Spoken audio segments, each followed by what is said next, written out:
Halo semuanya, pernah nggak sih dengar istilah pajak yang langsung bikin kening berkerut, terus di dalam hati bilang, aduh ini maksudnya apa lagi ya? Nah, tenang aja, hari ini kita bakal ngebedah salah satu topik yang paling sering bikin bingung di dunia perpajakan, dan kita ubah kebingungan itu jadi sesuatu yang super jelas. Kita bakal bedah tuntas materi perpajakan ini jadi perjalanan yang gampang banget diikuti.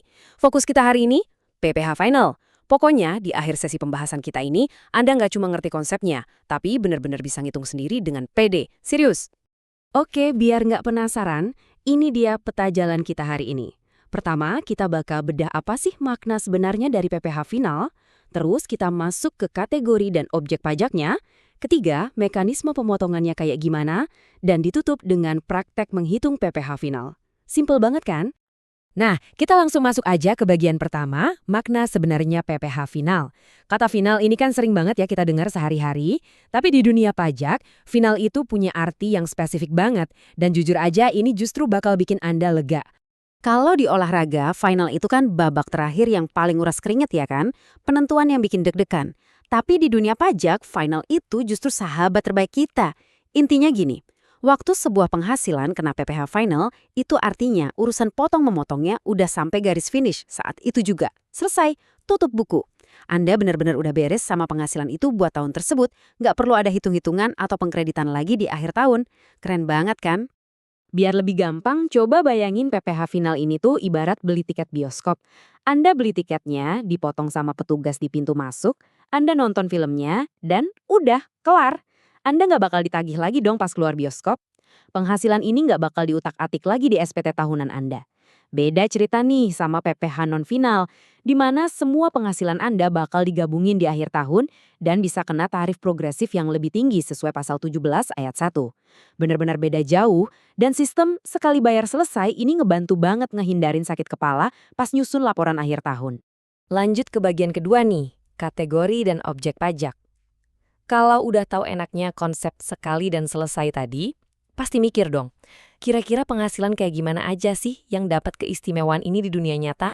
Untuk PPh pasal 4 ayat 2, bentuknya tuh ternyata dekat banget sama keseharian kita loh. Mulai dari bunga deposito dan tabungan, obligasi atau surat utang negara, bunga simpanan anggota koperasi, terus kalau Anda hoki dapat hadiah undian, sampai transaksi saham, real estate, dan jasa konstruksi. Semua hal ini punya satu DNA yang sama, sifat final itu tadi. Pemerintah sengaja misahin ini semua biar pajaknya simpel, pasti, dan langsung dieksekusi pas transaksinya terjadi. Tapi tunggu dulu, aturannya nggak cuma berhenti di pasal 4 ayat 2 aja. Ada juga beberapa pasal lain yang masuk geng PPh final.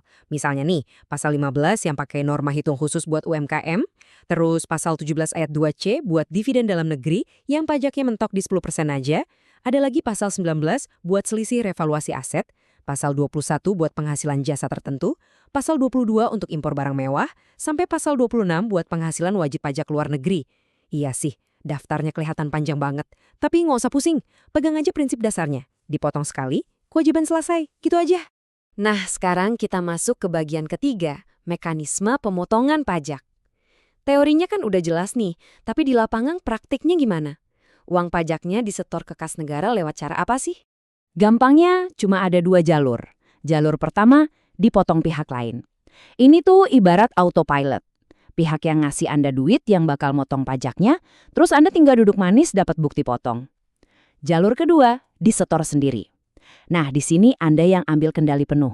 Anda yang pungut, dan Anda sendiri yang harus nyetor uangnya langsung ke kas negara. Dua cara yang beda, tapi tujuannya sama-sama nyampe ke kas negara. Dan akhirnya, kita sampai di bagian keempat. Praktek menghitung PPh final. Ini bagian yang paling seru, karena kita bakal pindah dari teori di atas kertas ke simulasi dunia nyata. Siap-siap ya, Anda bakal kaget lihat betapa gampangnya hitungan pajak ini. Mari kita kenalan sama Pak Klik. Coba bayangin, Pak Klik ini punya duit 200 juta rupiah yang ditaruh di deposito bank dengan bunga 12% per tahun. Anggap aja ini uang Anda sendiri biar makin semangat ngitungnya.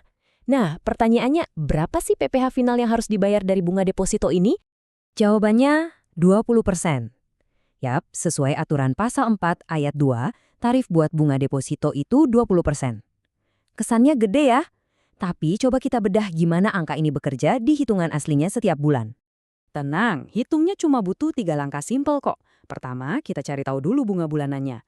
200 juta dikali 12%, terus dibagi 12 bulan. Ketemu deh angka 2 juta rupiah sebulan.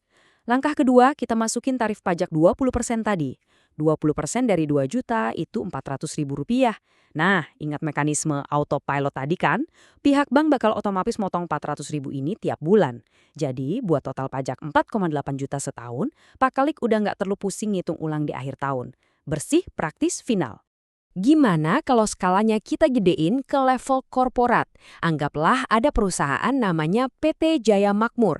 Mereka ini dapat kontrak gila-gilaan buat bangun rumah sakit senilai 25 miliar rupiah dari CV Lukito. Uangnya kan pasti cair bertahap tuh sesuai progres bangunan. Terus gimana cara kerja PPh final di proyek raksasa kayak gini ya? Coba kita lihat timeline pembayarannya.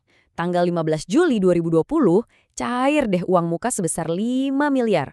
Terus di 31 Desember 2020, cair lagi pembayaran termin 1 sebesar 5 miliar karena kerjaan udah beres 25%. Padahal tenggat waktu akhir proyeknya baru kelar di 31 Desember 2022 loh. Nah, asyiknya PPh final tuh, kita nggak usah nunggu sampai tahun 2022 buat urus pajaknya. Pajaknya langsung dipotong di setiap tonggak pembayaran itu cair. Karena PT Jaya Makmur ini ibaratnya kontraktor kelas kakap yang punya sertifikasi besar, tarif pajaknya cuma 2,65%. Jauh lebih kecil kan dibanding deposito tadi? Yuk kita hitung bareng-bareng. Ini nih yang bikin PPh final itu brilian banget. Pas uang muka yang 5 miliar itu cair, CV Lukito langsung potong pajaknya. 2,65% dikali 5 miliar, dapatlah 132,5 juta rupiah. Nanti pas termin 1 cair di bulan Desember, dipotong lagi dengan jumlah yang sama. Udah beres. PT Jaya Makmur nggak perlu mumet lagi ngitung laba rugi di akhir tahun, cuma buat urusan pajak proyek ini. Tiap uang cair, tiap itu juga pajaknya selesai. Oke, mari kita panggil lagi Pak Klik. Usut punya usut, ternyata selain punya tabungan deposito, Pak Klik ini juga punya bisnis UMKM yang jalan terus. Omset bisnisnya lumayan nih, 1,2 miliar setahun. Kira-kira aturan main pajaknya gimana ya buat bisnis skala UMKM yang omsetnya masih di bawah 4,8 miliar ini? Jawabannya adalah 0,5%. Cuma 0,5% aja. Pemerintah bikin tarif khusus buat UMKM ini emang ringan banget. Biar pengusaha kecil bisa tetap napas panjang dan patuh pajak tanpa ngerasa tercekik. Penasaran cara kerjanya? Poin krusialnya tuh ada di kesederhanaan hitungannya. Kalau omset setahun tadi 1,2 miliar, berarti rata-rata sebulan kan 100 juta tuh. Nah, Pak Klik tinggal kaliin aja 100 juta itu sama tarif 0,5%. Ketemunya cuma 500 ribu rupiah. Murah, gampang, dan karena Pak Klik pakai mekanisme disetor sendiri, dia cuma perlu pastiin duit 500 ribu ini disetor ke negara paling lambat tanggal 10 tiap bulannya. Kelar deh urusan pajaknya bulan itu. Nah, terbukti kan apa yang awalnya kedengeran kayak jargon pajak yang super rumit, ternyata cuma sistem sekali dan selesai yang bener-bener dibikin buat ngegampangin hidup kita. Mulai dari deposito, proyek rumah sakit raksasa, sampai bisnis UMKM, PPh final ini ibarat cheat code kepatuhan yang luar biasa praktis. Jadi, setelah Anda tahu rahasia di balik angka-angka ini, jangan mau lagi dibikin pusing sama dokumen pajak. Pertanyaan buat Anda nih, dari semua penghasilan Anda sekarang, mana aja sih yang ternyata masuk kategori PPh final? Dan udah siap dong buat naklukin pajaknya bulan ini? Terima kasih udah ikutan sesi bedah materi yang seru ini. Sampai jumpa di pembahasan kita berikutnya.